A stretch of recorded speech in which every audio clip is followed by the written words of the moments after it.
Okay, welcome back, and today we're going to continue on with chapter 3, and we're going to talk about solving linear programming problems graphically. Okay, so all of these problems are going to be application type problems, what we call linear programming problems. And linear programming means that we're going to either be maximizing or minimizing an object function, or an objective function rather. And along with that, there are going to be some restrictions or constraints on the problem. So this is going to turn into solving a system of linear equation, and we're going to show how to solve these graphically. Okay. So in this example here, we want to find the maximum value of the objective function. So this is the objective function we want to maximize, and it's subject to these constraints, which means that this relationship has to be less than or equal to 4. This relationship has to be less than or equal to 4. And then, of course, x has to be greater than or equal to 0, and so does y. So x and y could represent like number of widgets, number of product x, number of items product y, and then we have, let's say, cost. And so the cost, and then we could have revenue or supply and demand or something like that. And so we have to find the region that bounds these constraints. So in the region that's bounded, we're going to want to find the value of x and y within that region that will make z the maximum. Okay, so if we graph them, so we understand we're going to be bounded by this region, right? So this is where our solution set is going to be. Okay, so within this region. And so we need to find the value of x and y, right? We got to find a point inside this region that maximizes z. Now, what happens is if we choose a bunch of points in the value, or if we choose value of z, okay? So if we just choose a bunch of values of z, for example, 0, 5, 10, and 15, and what we find is we get a line that represents that particular value of z. And so we notice that all of these values are parallel. And why would that be the case? Well, because we're holding a specific constant value, and we're saying that that relationship has a particular y-intercept, right? So all we're doing is changing where the value of z intersects the y-intercept. Okay, well, not the y-intercept, but z. Okay, so it's going to have the same graph, but we're just changing by a constant. So the difference between this line and this line is just going to be a constant value. That constant value is going to be 5. And the difference between this one and this one is going to be 5. So these are all going to be parallel lines. Okay, so notice that also z is increasing, right? So the lines are moving further and further away from the origin, but as z is increasing. So again, just to keep in mind, how is z behaving? Okay, so also we want to find that, hey, for each value, we know that the value of the line for z, right, the point is going to be somewhere in here. That's going to give us the maximum value. Okay,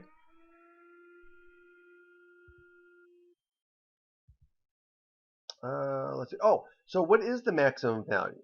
So as we move in, right, as we move out, we get further and further away. So where is the maximum value of z going to happen? Well, where is this going to make it the maximum? Well, the one that makes it the furthest away, right? So look, by just analyzing the graph and seeing the trend of what happens to z, it makes sense that the maximum value of z is going to happen right at that point, point A. Okay.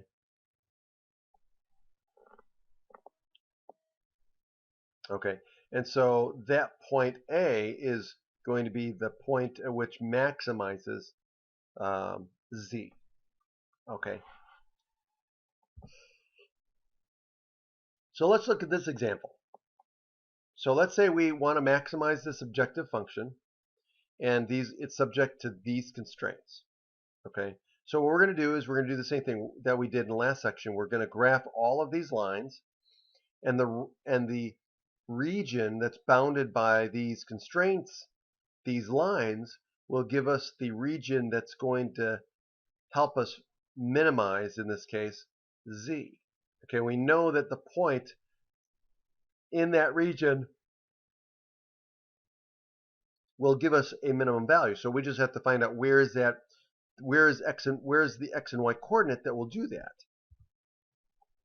So in this case here, we want to minimize z, right? So here's the boundary. So in this case, we've got this line, this line, this line, and this line.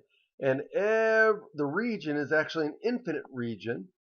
Everything in this region here, so which does happen from time to time.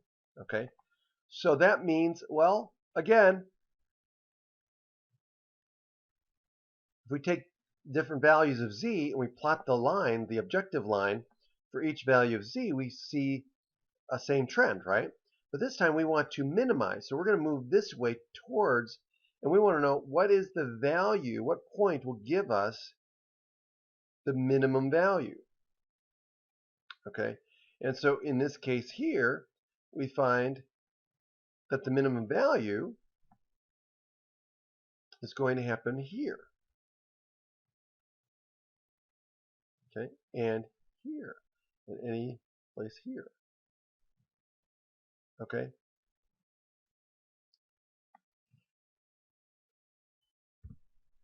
So notice something.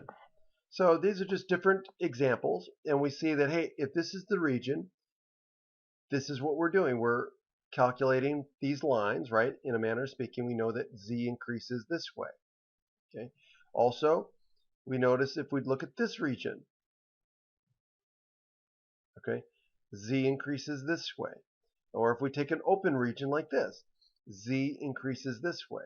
So we can use these trends, these things that we notice graphically, to come up with when or where a maximum or minimum value will occur.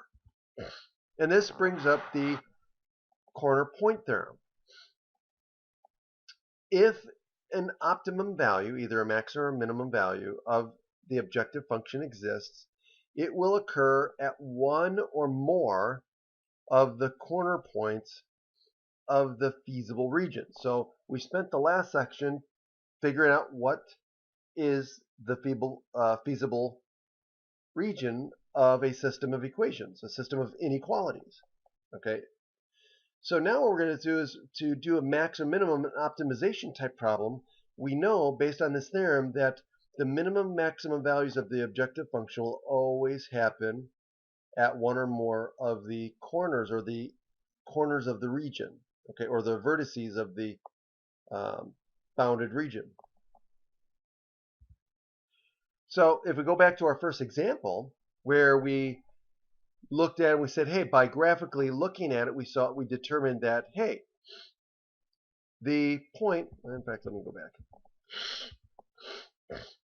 We found that the maximum value happens here. Okay, and what's that point? Well, we solve for that point because we solve for the x and y coordinate that gives us this point. And so how do we find this point? By finding where this equation and where this equation intersects. We solve the system of two equations, right? So we solve where this one and this one intersect. So we've done that before, so that's easy. So we find the xy value, the point where these intersect, and then that's going to be the points that's going to maximize our objective function, our z function. So if we look at this, we find that we already deduced that this is the point that's going to give us the maximum value of 12, right? But in most cases, in all these cases, we don't know what the value is. Okay? So what do? Well, we use the intersection point and we plug it in and we test those points. Now, what does the theorem say? Well, these are all of the coordinates for the 4 vertices of the region in example 1. Okay, so if we look at these, there's 1, there's this point, this point, this point, and then point A. Okay, so of these 4 points, the theorem says the theorem says that it's the maximum minimum value of a function, of the z function, will happen at 1 or more of those points. Okay, now, so let's just verify that we were right. Well, if we take each of the 4 points and we plug those into our objective function, we can see that indeed the point that gives us the maximum value is the point that we had already determined from in example 1. So here are the steps for solving a linear programming problem. 1, write the objective function and all necessary constraints. 2, graph the feasible region. Okay. 3, identify all of the corner points. And then 4, find the value of the objective function at each of those corner points. And then 5, for the bounded region, the solution is given by the corner point producing the optimum value of the objective function. Okay. And then 6, for an unbounded region, which we saw an example of that a moment ago, check that a solution actually exists. If it does, it will occur at the corner point, or it may not occur. If it doesn't occur, then there is no solution. Okay, so here's an example. So we want to sketch the feasible region for the following set of constraints, and then we want to find the maximum and minimum values of the objective function, and we're given the objective function as this, x plus 10y, and these are the constraints. So we want to first find the bounded region of these constraints, and then we'll find the values of the points at each vertex rather, and then we're going to plug those into our z function, and the point that gives us the largest value and the smallest value are going to be the 2 that we want. Okay, so here's the lines, right? So here are the lines bounded, and so here is the region that's bounded by all 4 lines. And so what we're going to do is we're going to use the intersection points of each of these 2 lines, and we're going to test them in the objective function. And that will tell us what the minimum value and the maximum value are, because when we plug them in, we just look at the value of z, and we see here that 66 is the maximum and 24 is the minimum, and we're done. And notice that, again, here's the 66 that goes through this point that gives us the maximum value. Okay, and then the minimum value is right here at this point, the lowest point in the region. Okay, so notice graphically we can see where it's going to be. Let's see if we look at the other one. Look at this. Oh, did I go back? Hold on.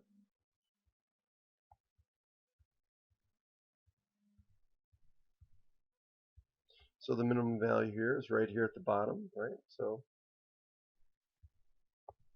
here, maximum value is right here at the top. Okay.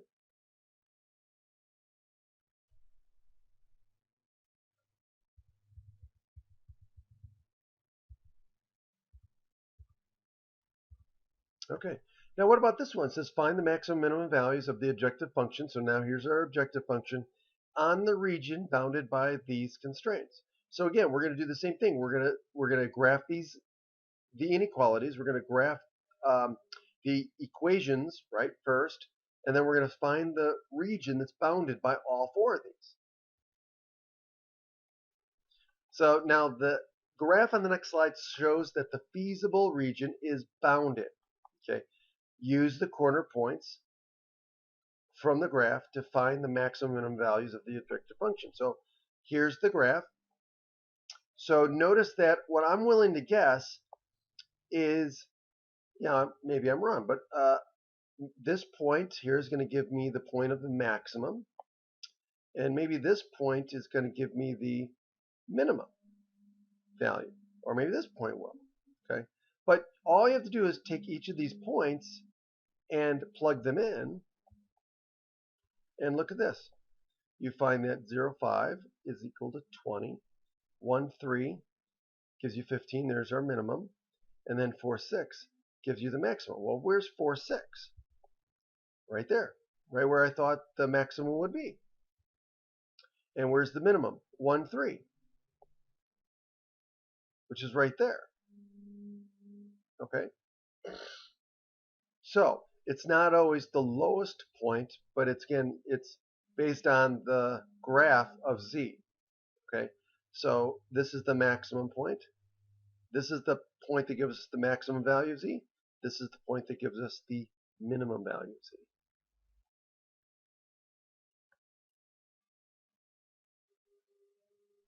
Okay? And that ends section 2 of chapter 3.